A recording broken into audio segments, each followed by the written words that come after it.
Hello, and welcome to Marriage Unchained, the art of one flesh, where saving marriages, saving families, and saving souls is the flavor of the day. Now, let's join our host and author of Marriage Unchained, Catholic Alpha Radical, Jerry Jacobs Jr. Welcome to Catholic Alpha Radical Live, where I help you fix your Catholic marriage. I've coached and helped hundreds of men in their marriages, and now I want to help you. Call 313-RADICAL now. That's area code 313-RADICAL, and ask me anything on tough marital issues, such as what to do when she's asked for divorce, what to do when you have a mutual agreement of separation but you didn't want it, what to do when your wife is cold and distant, what to do when your wife is having an affair, what to do when your marriage is bad, boring, lukewarm, and passionless, what to do when you engage in a marital embrace less than once a month, what to do when you sleep in separate bedrooms, what to do when she has left the home with or without the children, what to do when you're divorced but didn't want it. Call 313-RADICAL. That's area code 313-723-4225. That's area code 313-723-4225. Again, call 313-RADICAL right now for answers to intimacy problems, communication problems, prayer and spiritual warfare problems, authentic masculinity problems, aka how to man up. So, sit back, relax, take a chill pill, and get ready to rock. But don't duck. Can you feel it? Catholic Alpha Radical coming at you now.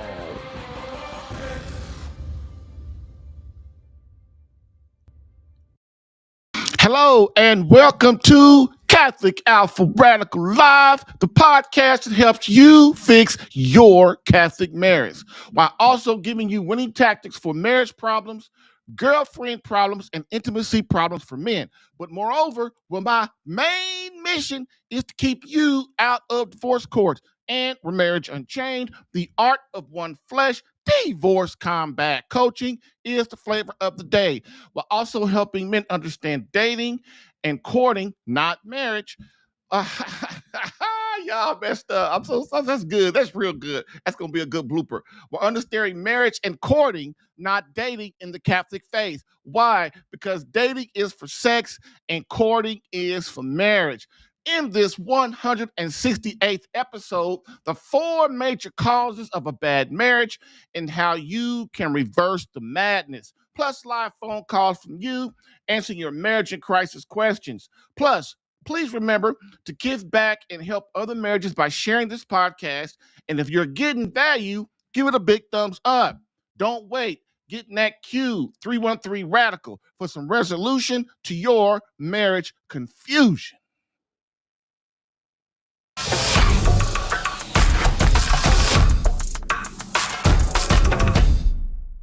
We have our quote of the day, how we always start off every show to get us rocking. We are on the first day of the broadcast for this week, and so let's do this. Quote, a man of courage embraces suffering, serves thy beloved, sacrifices self while being the rock for masculinity and the full truth of Christianity. End quote, Catholic Alpha. Bam. I've helped hundreds of men in their marriages. Allow me to help you in yours. Get live Catholic marriage help Tuesday through Thursday, 10 a.m. Eastern, for some resolution to your marriage confusion.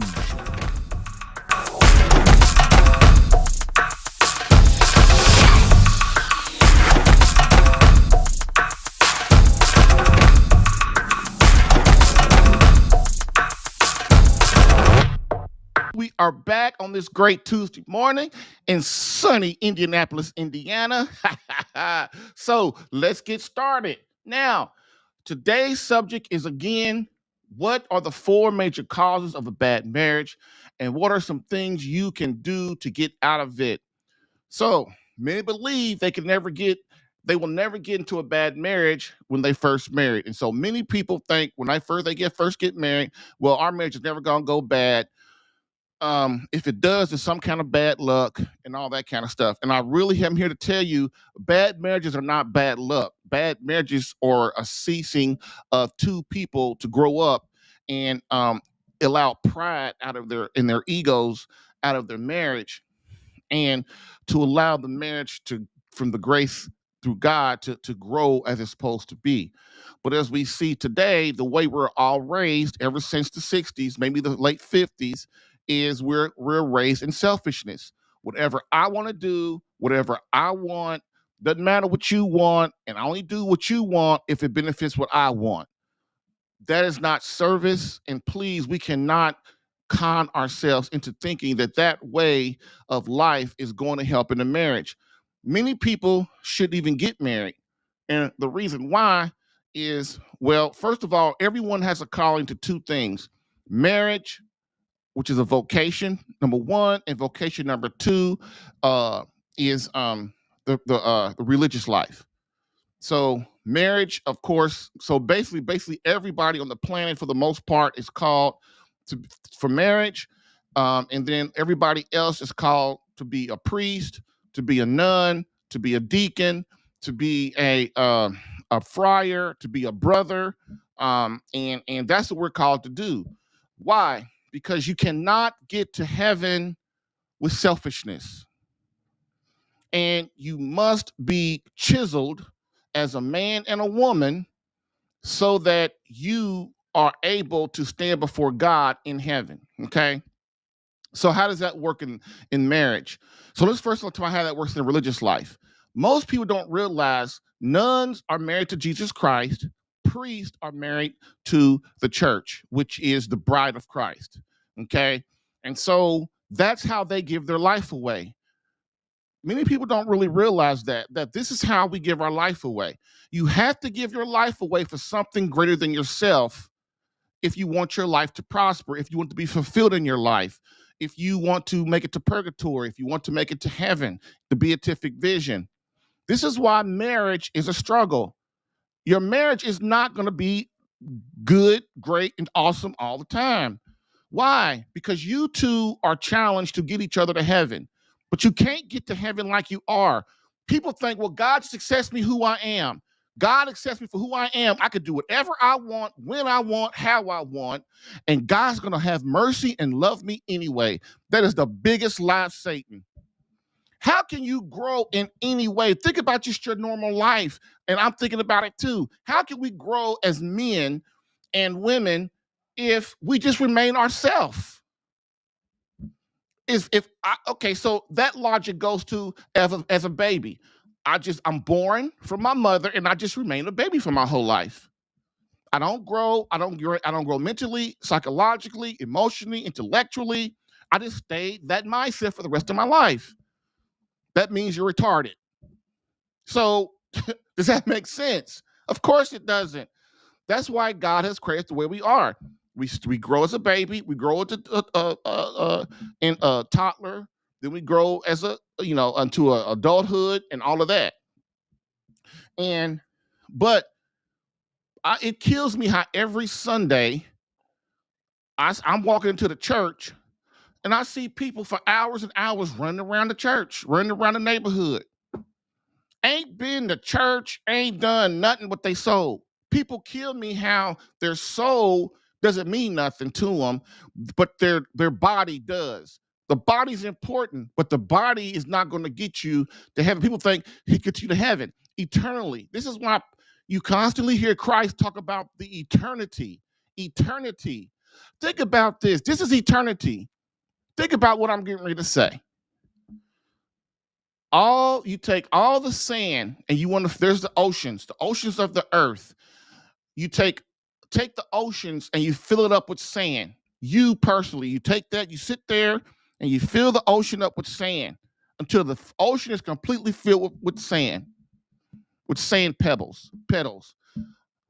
And then you empty it and you start all over again. That's still not eternity. That's still not eternity, gentlemen. Think about that. This is why, and then people spend their whole life concentrating on their body. Well, if I can get my body right, then I can live longer. Okay, first of all, in the Old Testament, and somebody can correct me, but I think it's the Old Testament, the max that after Moses and Abraham and all the ladies and all the guys in the Old Testament, they was living like hundreds and hundreds of years, like 4, 5, 6, 7, 8, 900 years and stuff. But then I forgot who died or what happened. But then God said that we will only be allowed to live the max of 120 years. I could be wrong on the specific years, but I think it's about that. But somebody can comment and and send a chat and let me know. But so first of all, let's think about what I just said: eternity or 120 years. Even if you did live to that, okay. That's why you hear God constantly talk about you must get your soul in order. And you must understand what that means. And if you don't, you are shortchanging yourself, your wife, and your children. Okay? That's eternity.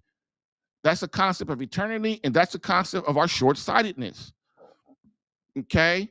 This is why God is a must. This is why we don't come from monkeys, y'all. We don't come from gorillas. It doesn't even make logical sense that we come from gorillas and monkeys. It doesn't even make sense. Because we're completely different from that. And there is God, and God, that's how he did it. God, we came from Adam and Eve, our first parents. And then we start to grow from there once they screwed stuff up. Okay? So that's marriage, and that's why you, as the man, are charged to get your wife to heaven. And what you have to do is try your best not to leave your wife behind. You guys got to grow together. And that's how your wife chisels you in these 100 years. You chisel your wife in these 100 years. And you both grow together towards God. That's how you do it. And that's how priests are. Priests and nuns. Nuns are married to Jesus to give their life away to God. Priests are married to the church, their flock, their shepherds. And so the flock is the church, is Christ's bride. They mimic Christ. And that's how we do it. There's no such thing. So this is why you hear people say that the single life is a vocation. Somebody please explain me that farce. That cannot be so far from the truth. I could be wrong. I don't know everything about the church, and I don't claim to, but I will tell you that in logically and being formed in the faith, that logically makes no sense that a single person can get to heaven without a vocation. Why? Because you're yourself. You don't change. You don't give your life away for nothing. You're not married, so you don't give your life away for your spouse, and you don't have any kids, so you can't give your life away from that. Okay? Your family is what a woman and a man give their life away for. That's why the single life ain't gonna work. So you're not a religious, so you're not giving your life away for your congregation. You're not a nun, so you're not giving your wife away for Christ. So what's going to mold you into this holy person, this saint that is required to be in front of the beatific vision, in front of God? Please tell me that.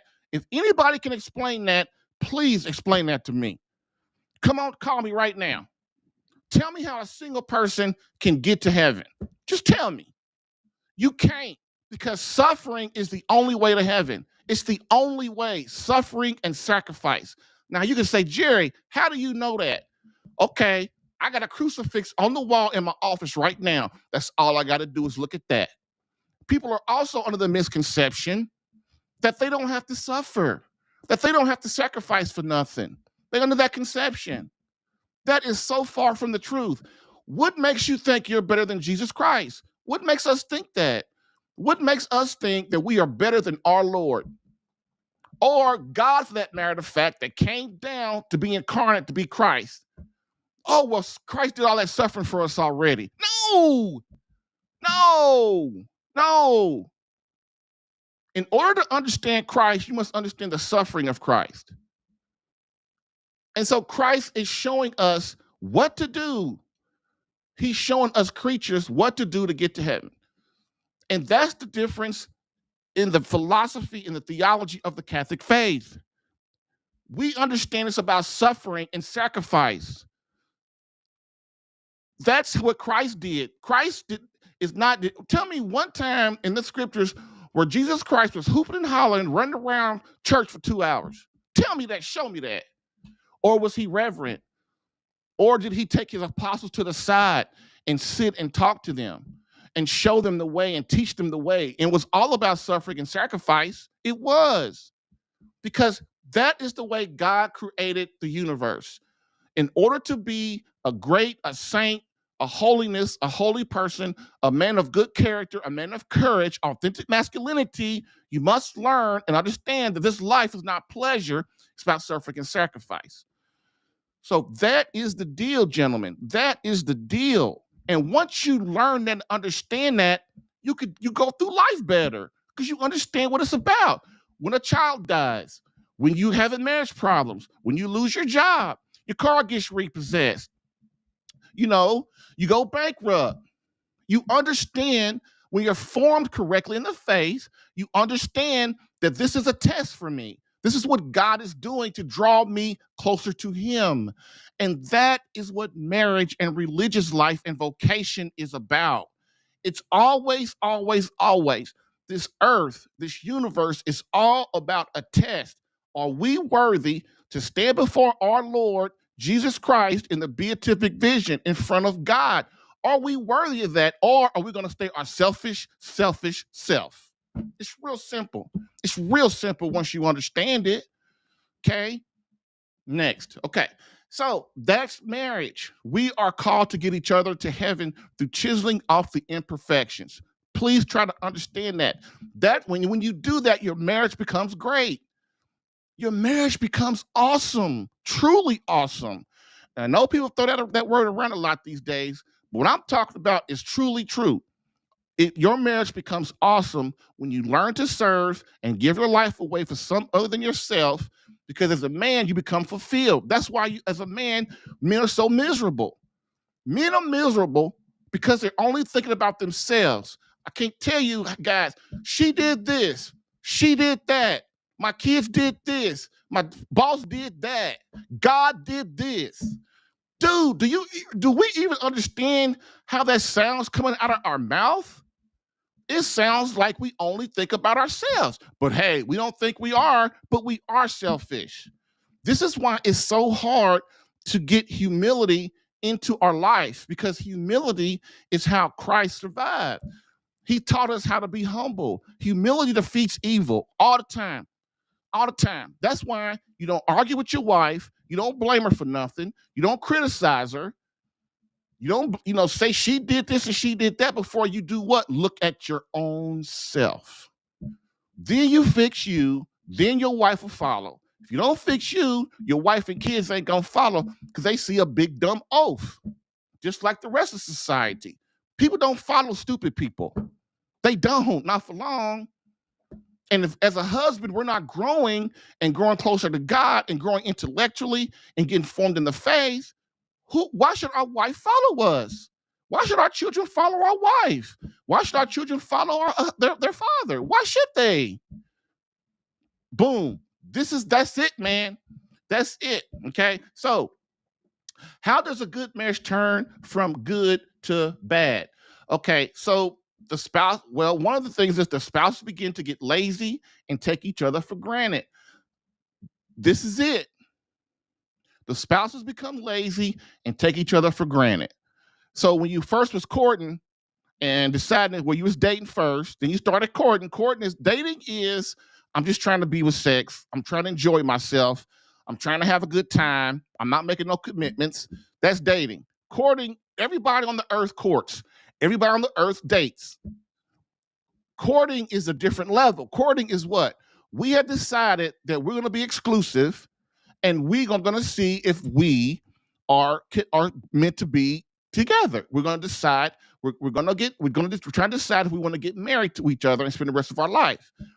People don't really understand that system, but that's really what everybody does. Okay. And so you decide you go. Usually the marriages of the wedding's about a year away. So what do women and men do during that time? They're for that time, they're planning the wedding, but they're also looking to see if, hey, if I really want to do this? Is this really the man for me? Is this really the woman for me? And a lot of relationships don't make it past the courting. Because why? Because they start to see that that's not the one for me. And that's good. That's good. That's good because you let the person know now and you move on. Nothing wrong with that. That's why you don't sleep with the person. You don't sleep with the person because when you sleep with somebody, things get confusing, don't they? All this emotion gets in the way and all that stuff. Or what? We live together, right? We live together. And then you think you're gonna marry the person, you live with them for 6 months or a year or 2 or 3 years, and you realize, oh my God, I made a mistake. So how do you get out of that? How do you get out of that relationship now? I tell you what guys do, they start arguments. Oh, we argue too much. I'm out of here. This is why, ladies, you don't live with a guy. Because when he wants out, he's just gonna start arguing and fighting with you. He's gonna give him an excuse to get away from you because and then you spent 2 or 3 years, 4 or 5 years with this dude, and what did you get out of it? I don't know. Only you can answer that one. Okay, so taking each other. So once we get into our marriage, we don't do things in our marriage that we did when we was courting and dating. When we were courting and dating, wow, we always listened. We always gave them what they want. We always tried to please them. We didn't want to show our real selves about getting angry and mad. So we get married though, and what happens? The stress of kids, money, and job, and then people get too comfortable and they don't care no more about how they talk to their spouse. And then guess what? Spouse gets mad, and before you know it, we're arguing and fighting all the time. And they can't remember what started it. How did we get in this pattern? Okay. Next, the married couple, for the reason the good marriage turns to a bad marriage, is they allow the emotional closeness to evaporate from their marriage. I can't tell you how many times men, I can't tell you how many times men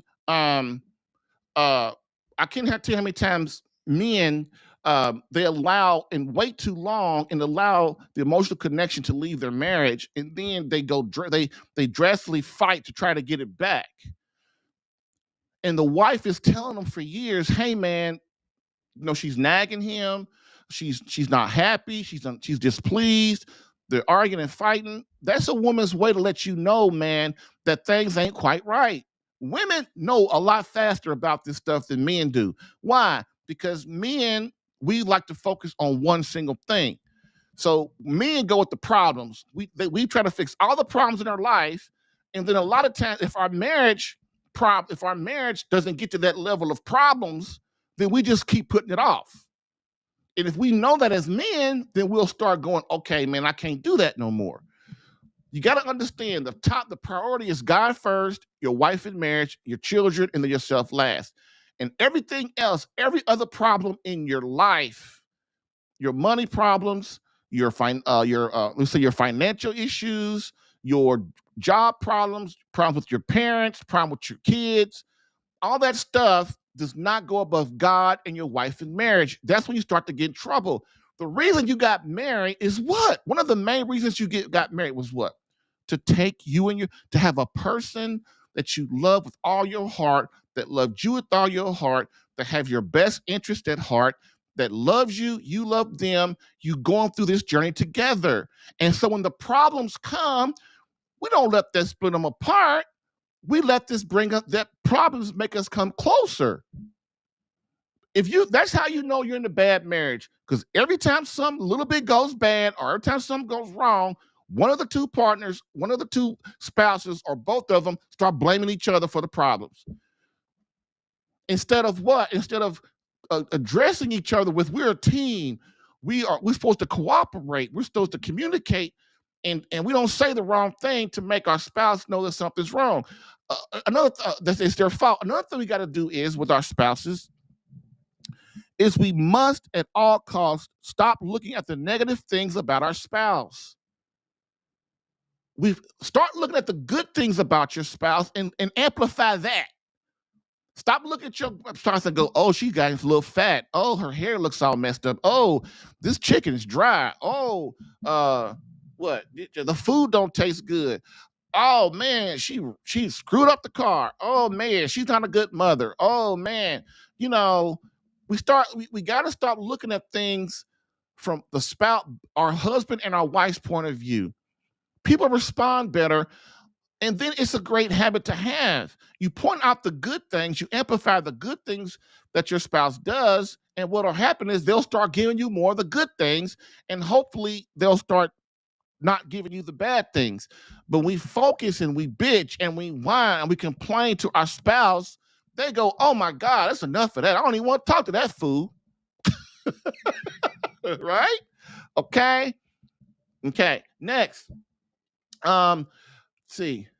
So how does a good marriage turn to a boring, lackluster, and a marriage of mediocrity? This is almost as bad as a bad marriage, okay? It's almost, this is being in a mediocre, lackluster, passionless marriage is almost as bad as being in a bad marriage. The reason why is because there's no fire, there's no passion for each other, there's no, excitement to see each other. Your spouse walks in the room, oh, hey, how was your day? There's no, and then what do? Go back to the stuff we were doing. This is when you as a man, I'm gonna go back to the men now. Because remember, as a man, you are the pursuer of your wife. Please get that in your head.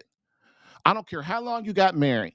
Women have this expectation that he's going to make me priority number one for the rest of my life. He's going to court me for the rest of my life. He's going to make me feel special for the rest of my life. And if you don't do that, you're going to lose her. Okay? So try to understand that. So you as the husband are the chaser. So if you're chasing something, that means what? I want that woman, who's my wife, I want her to know that she feels that she's special. I want her to know that I'm pursuing her and that I care and I love her. And so when you stop having that fire and passion for your wife, you start to turn into a boring husband. You start to turn into a lackluster, lukewarm husband. And you start to just be in a marriage of mediocrity. And it happens really slow, and we don't see it at first. And that's why I'm trying to give you the clue of knowing that. Think about it. When you show excitement about your wife, she shows excitement about you. When you serve your wife, she eventually will start to serve you. Okay? This is why you hear me talk about intimacy outside the bedroom. You must prepare your wife for intimacy. So when you have that passion and fire about her, when you get into her, when she knows you care about her, and when she knows you have her best interest at heart, then she cares about you more. She wants to serve you more. She wants to love you more. And she lets you catch her. Okay?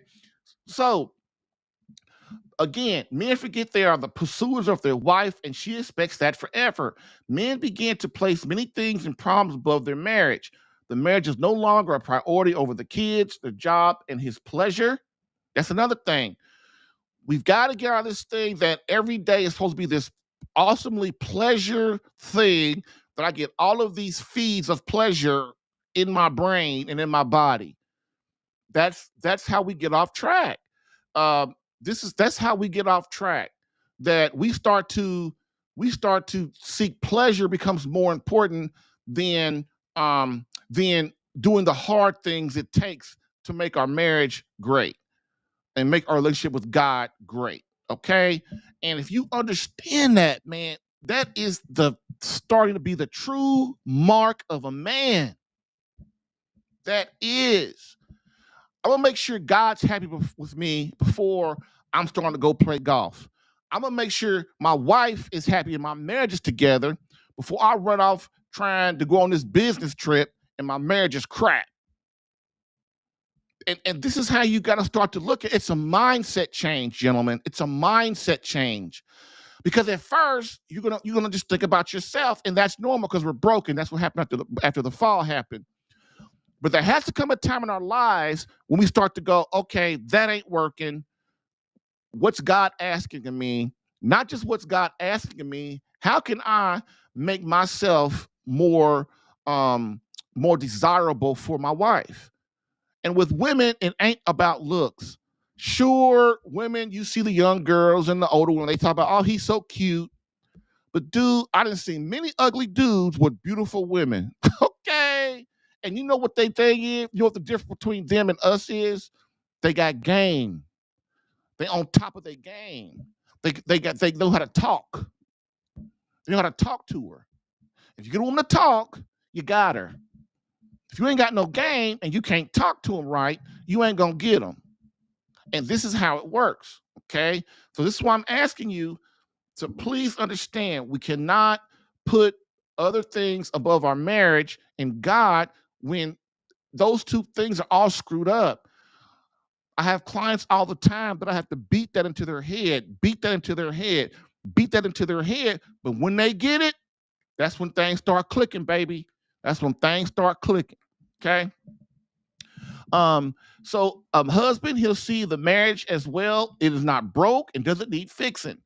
Not realizing that marriage maintenance is the most important and not waiting until there's a problem to be fixed. Man, isn't that great? Understand your marriage is not a problem to be fixed.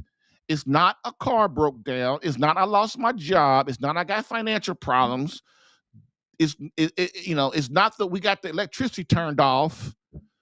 That is not your marriage. Your wife is not a robot. She's a human person. It's the most difficult relationship in your life. And you've got to understand that and start to cultivate that and do marriage maintenance. So what is marriage maintenance? Marriage maintenance is what I come up with, and I'm sure other people have come up with it too, not just me. But I realized that you keep it's like your car. You don't let your car just go get totally crapped out because you don't take it to the mechanic, or you don't get the oil changed, or you don't get the transmission fluid changed, or you don't change any of the steering fluid or brake fluid. You don't change the brakes when the brakes go out. Of course you wouldn't do that to your car, but many millions and millions and millions of men do that to their wife, to their marriage. Think about it. We all do it, or at least we've done it. Well, I got to get the car fixed. My wife is all pissed off and worried about the car. Because why? I need the car to get to work. Or my marriage is all messed up and I'm trying to work 10, 15, 12, 16 hours a day. But my marriage is messed up. But it ain't that bad. And I got to go to work and things, we keep putting our marriage down lower and lower and lower because all these problems come up. Oh, my kids get in trouble at school. Well, I ain't going to worry about my marriage. My marriage seems to still be okay. Or anything bad happens, any problem in a man's life, that's just how we are. We go into the most critical problem and we fix that and solve that so we can go, well, next problem. But guess what? That's not how marriages work. If you keep putting your marriage down further and further and further over the years, you'll look up and then it will be an emergency because your wife's going to say, I want a divorce. And you're going to go, why? Because you ain't going to get it. You ain't going to get it. I want a divorce. What do you want a divorce for? I don't know. You should know. If you don't know, how you expect me to know? What's she going to say? All right. So that's how it works. Okay. The next question. Is God the Son and the Holy Spirit in the marriage? Is God the Son and the Holy Spirit in the marriage? Without our Lord, the marriage eventually degrades. We think we create a good marriage, but that is far from the truth. The grace from God is needed to keep the marriage and family in order. Yes, we cooperate with God's grace, and so we help create the great marriage, but we are far from the cause. Look, fellas, you need the grace of God to keep your marriage in order, to keep your wife happy and fulfilled and looking to you. You need the same so for your kids, so that your kids obey your wife, so that your kids obey you, so that your kids are thriving and your home's thriving emotionally, psychologically, and spiritually. Without God, eventually your marriage will do three things. First, it's going to be it's going to start degrading, right? And you're not going to see it. Second of all, or it's going to go to it's going to turn to a bad marriage.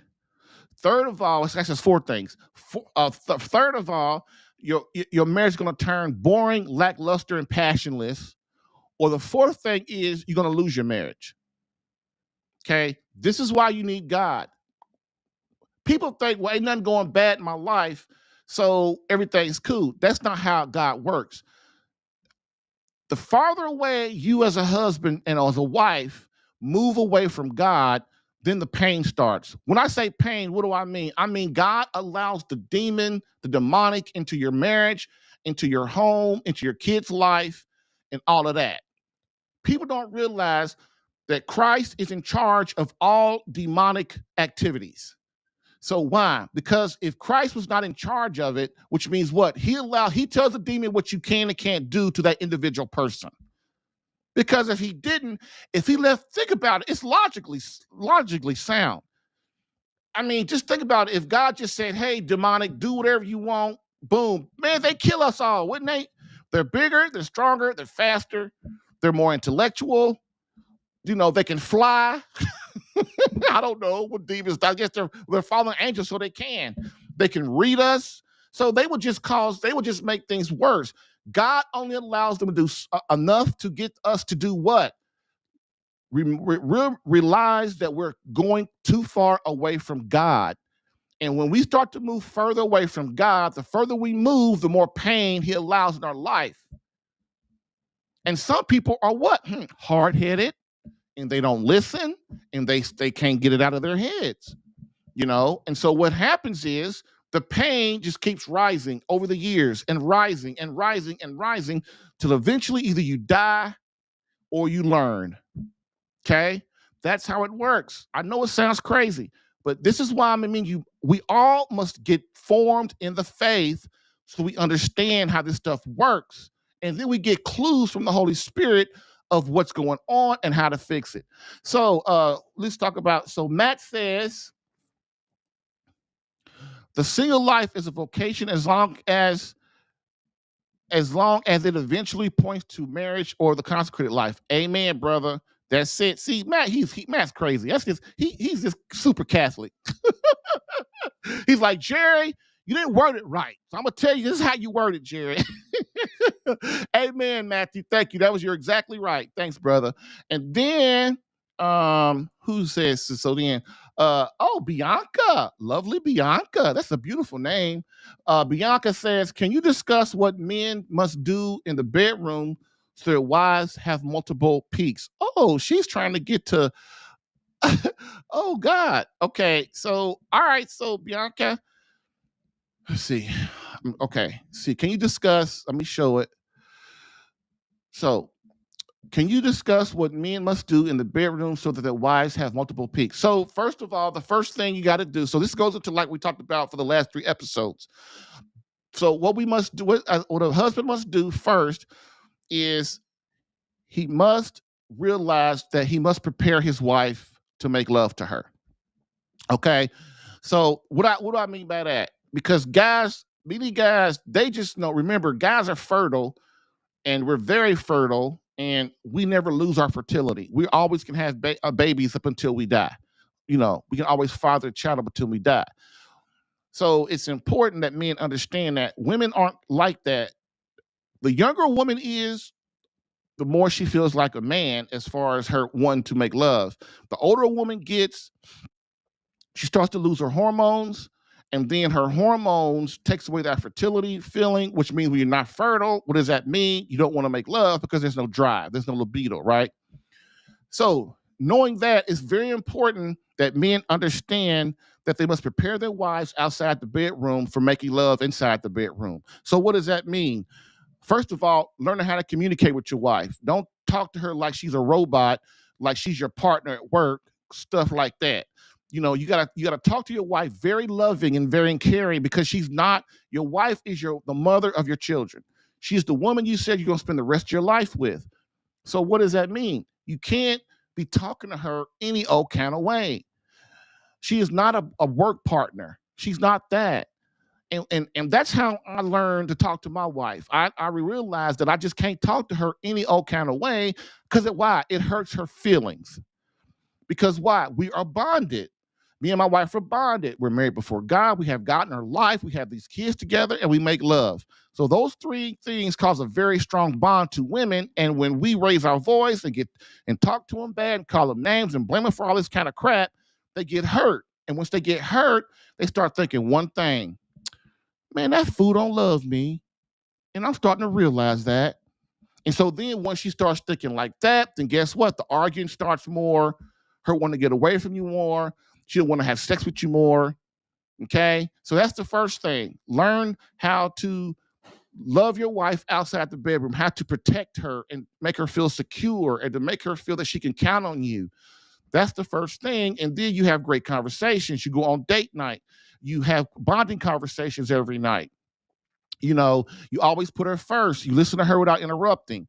Okay. You hold her hand, you hug her, you kiss her, you passionate about your wife. Believe it or not, that works. Believe any woman will tell you, okay, this is not rocket science. You just got to pay a freaking attention. Okay. That's the first thing. The next thing is, as a man, you got to get rid of premature ejaculation and erectile dysfunction. If you got premature ejaculation and erectile dysfunction, you cannot please your wife in the bedroom. You can't.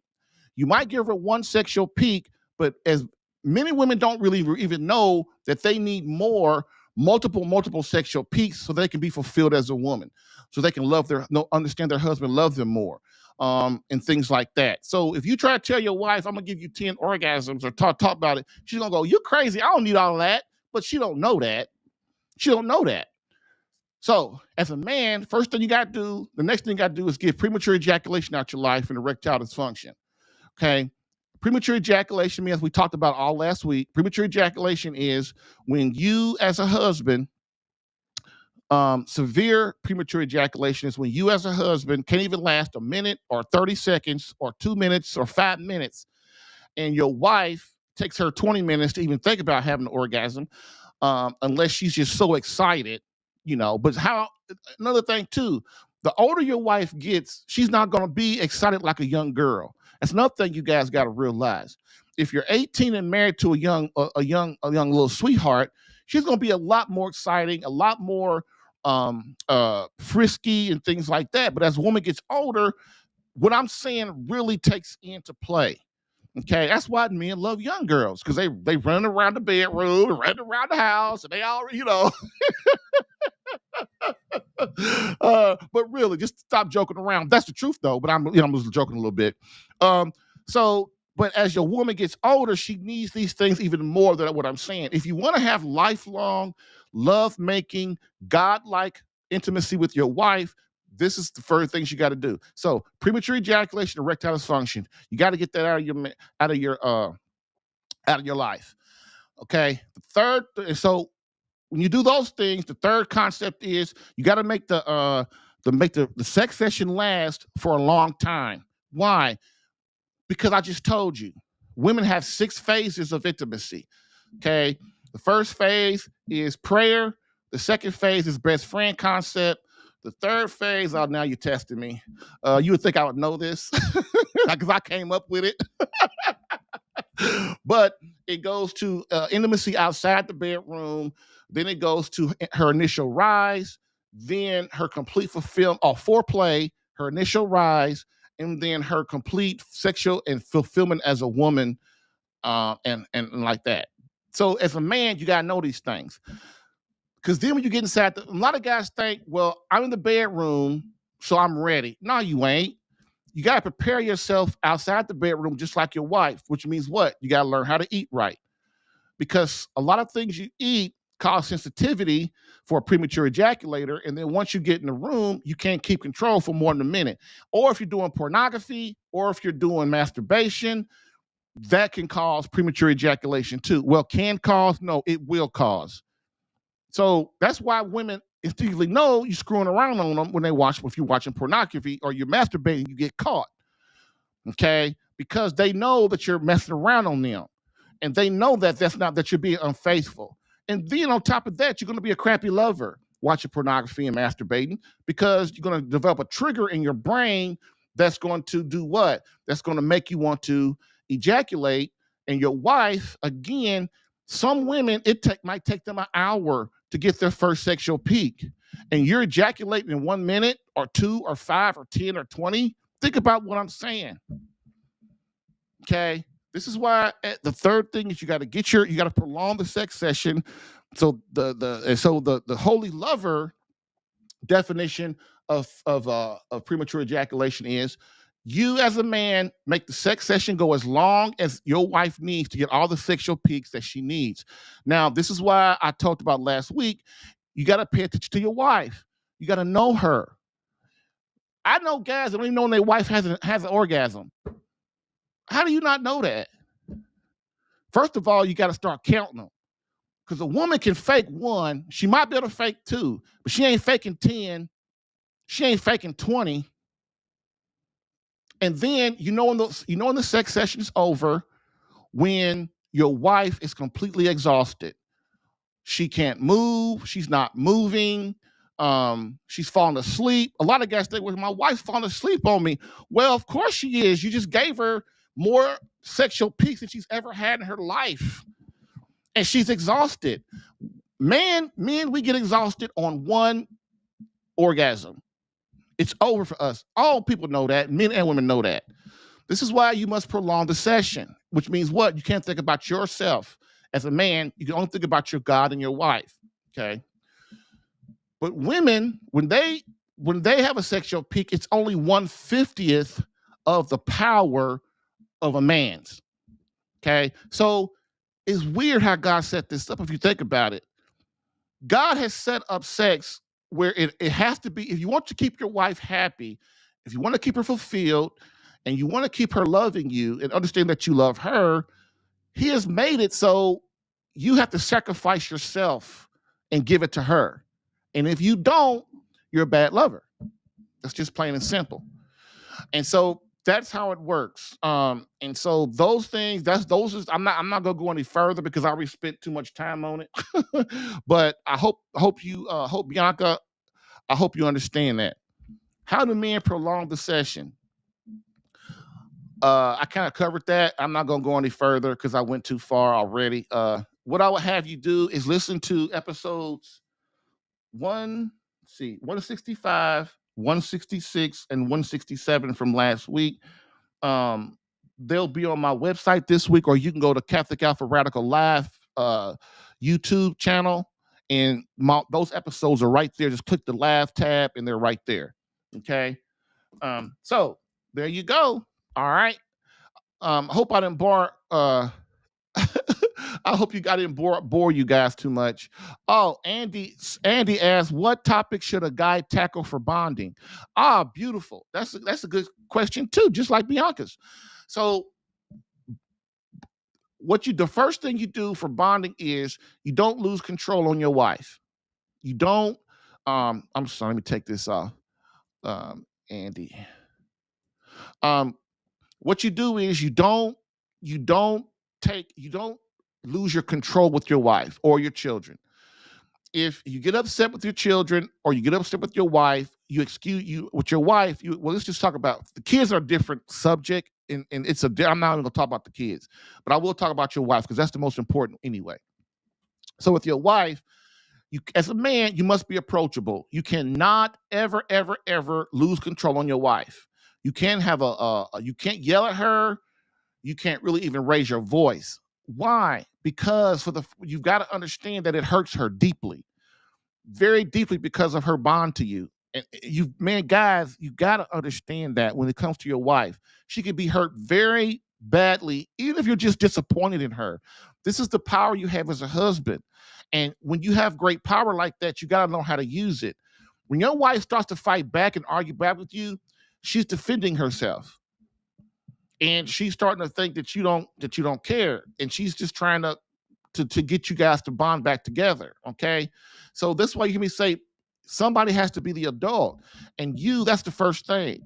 The other thing to bond with your wife is you have to be approachable.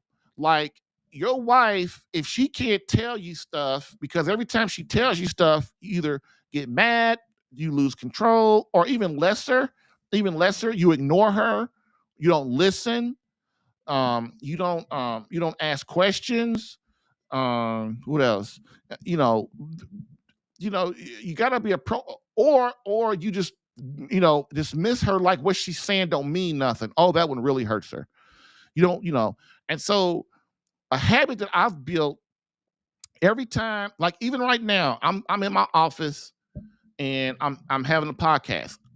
I love y'all, but as soon as my wife walks in here, I make eye contact. You know why? Because she's more important than y'all. I'm sorry, she is, and that's how I roll. So if she pokes her head in here, it might just be to say bye, or it might be something important or emergency. I don't know. The habit I've built over the years with my wife and children is every time that they come to see me and they want to talk to me, they're number one. I don't care if I'm dealing with whoever. The reason why is that lets them know right off the bat that my father, my husband cares about me, about my opinion and what I need. Okay. Remember, people don't care about you until they know you care about them. All right. So that's that. Be approachable, gentlemen. The other thing is bonding date night. So every married couple on the planet should be going to date night every Friday or Saturday, every week. Never. Date night is very important. And why? Because it helps you to, and I'm not saying date night with the kids neither.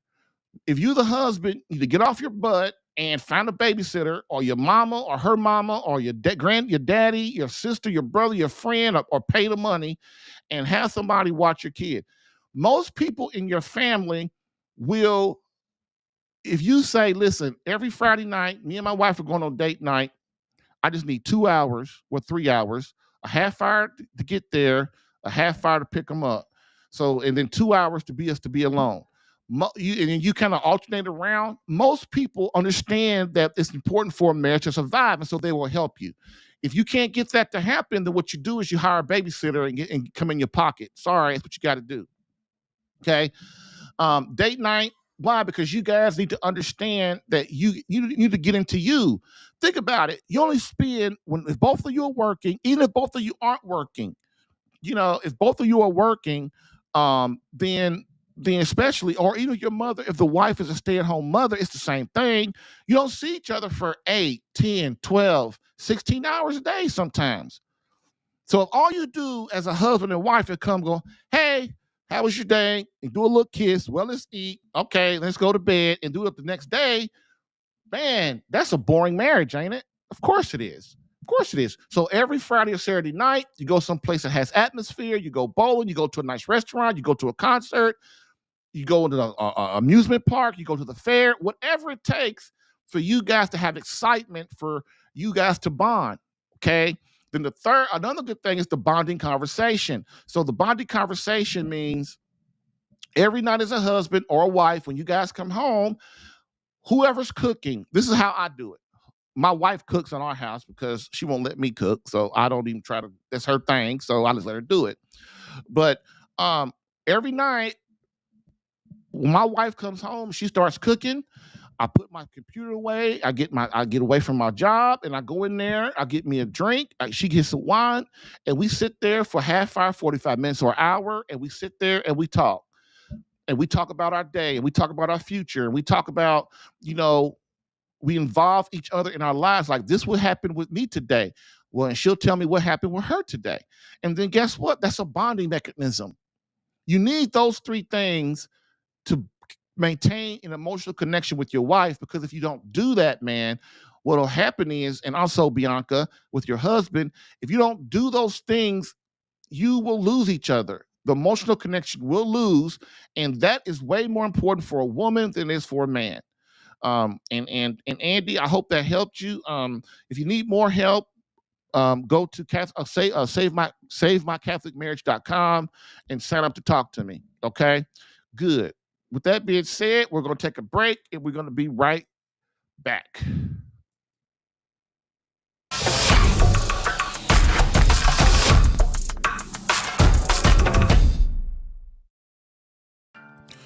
If you're getting value from this podcast and would like more personal marriage help, visit SaveMyCatholicMarriage.com for an opportunity to work with me personally for free. Yes, within 30 days, learn how to become a better husband that attracts your wife back to you. Visit SaveMyCatholicMarriage.com and get a plan tailored specific to your marriage and situation. I've helped hundreds of men in their marriages. Allow me the chance to help you using my personal and gained experience. Visit SaveMyCatholicMarriage.com for superior coaching for your marriage. Again, SaveMyCatholicMarriage.com. That's SaveMyCatholicMarriage.com to become the man God created you to be and the husband your wife needs. Lastly, I always get the question, why don't you help women? And I always answer them, I do. So, for all of you beloved wives out there that want to reignite that feeling of emotional closeness and complete love from your hubby, consider marriage coaching and visit SaveMyCatholicMarriage.com for an improved marriage within 30 days. All right. We are back. And again, my technology has been acting up. I don't know how to fix it. So I might have to change and get me another technology person, another a live streaming app, because I don't know why it's doing that. It's not doing the scenes properly, and I have to switch every scene. It's just weird. I know I'm just talking crazy, y'all, because I get mad. I gotta have somebody to bitch to, and y'all here. So guess what? You gotta take it. So that being said, we are going to end right there for today because it's almost the hour on the hour, and I don't want to try to rush through stuff because the second part we'll just do a part 2, and that's what happens. Callers call, people make comments, you got to answer them, and because people want help, and I hope I helped you guys today. But as always, man, listen, all the questions that you guys are asking, and people always ask me, and I get this all the time. You got to look behind the bigger picture.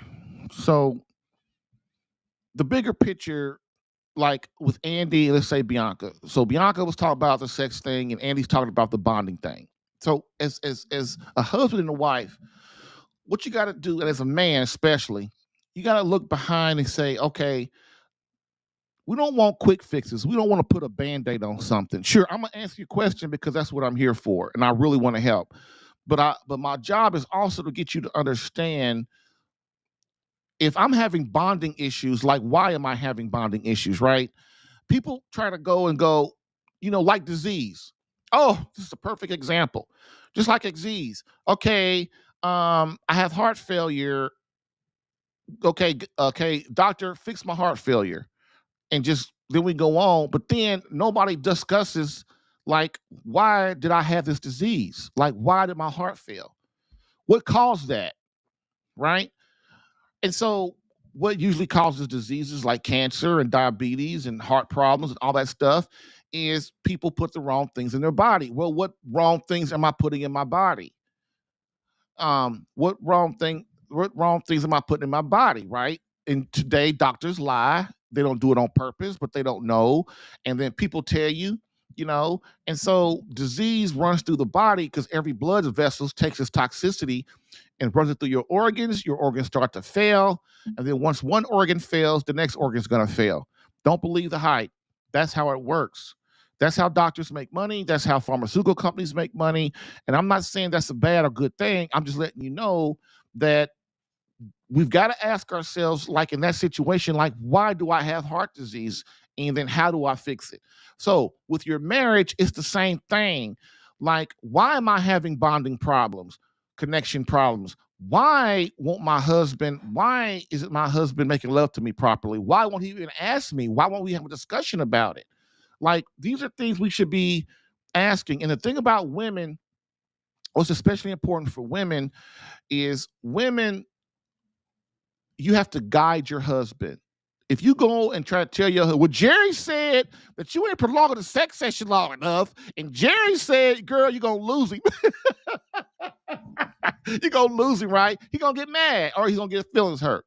So this is why I advise all women, do not try and tell your husband stuff. A lot of guys can take it. They're cool, but most can't. So what you do is, as a wife, you try to guide your husband. Like, hey, sweetheart, look at this video I found. Oh, it's so good. Because do what women do. Women never talk in exact, right? Women always talk in clues. They have that foggy language. So use that with your husband. Don't be as direct. Try to give him clues as to what you need. And then, if he sits you down and wants to talk to you, or you want to sit him down, he says, babe, is there a problem with the way I make love to you? Or how was our intimacy in bed? Or blah, blah, blah. Then you be truthful. You don't talk foggy language then. Then you got to be direct and loving and caring. Same with your wife, gentlemen. Which if your wife tells you something, you got to be really approachable, right? That's how you do it. If you want her to open up to you. Most couples can't talk about sex because they're all uncomfortable about it. I don't know why. My wife's the same way, y'all. I don't know what's wrong with women. I guess it's got to do with the natural law some kind of way. I just ain't figured out why. I just know it is what it is. So with that being said, I hope you guys enjoyed what we talked about today. So let me see. And so I hope that you guys, I'm sorry, I'm reading the comments of Andy and what he's sending me more stuff. But I want you guys to know that you are important. Men, you are important. But that responsibility means that you have a lot of more power than you think. God has given you a lot of power. You just have to know what it is and then learn the skills to prove it, to do it. So always ask yourself, why is my wife mad at me? Why is my wife unhappy? Why is my wife depressed? Why is my wife angry all the time? You've got to ask yourself those questions and be honest with yourself. And then you don't wait until your wife asks for a divorce or asks you to leave. You nip that in the bud and you get help. Get help with somebody who you believe can help you in that journey. Because, man, one of the worst feelings in the world is to come home and your wife and kids are gone and you don't even realize it. That happened to me. You come home and everybody's gone and you don't think of it at first, but it gets to be 11, 12, 1 o'clock in the morning and your family ain't there. You go, where's everybody at? Well, where they at is that they at their mama's house. She at her mama's house. I would tell you heard that one, fellas. I'm at my mama's house. What you at your mama's house for? Because you made me mad and you don't love me. So that being said, we are done for today. And I want you guys to hang in there. Come on tomorrow and get part 2 of the 4 major causes of a bad marriage. And let's work on this together. So with that being said, we are going to close as we always do with a quote from Pope Benedict XVI, which says, society offers you comfort, but you weren't made for comfort, gentlemen. You were made for greatness. Go forth, Christian soldier. The spiritual fight is upon you. Fast, pray, and prepare for battle. Thank you for listening in today. If what you heard helped you in any way and you would like more personal attention, visit SaveMyCatholicMarriage.com for superior marriage coaching. And remember to join the Catholic Alpha Radical Live podcast as a caller or listener every Tuesday through Thursday, 10 a.m. Eastern. To join as a caller, dial area code 313-RADICAL. To join as a listener or view the live stream, visit the Catholic Alpha Radical Live Facebook page or visit CatholicAlpha.com for Catholic marriage help that actually works. Bam!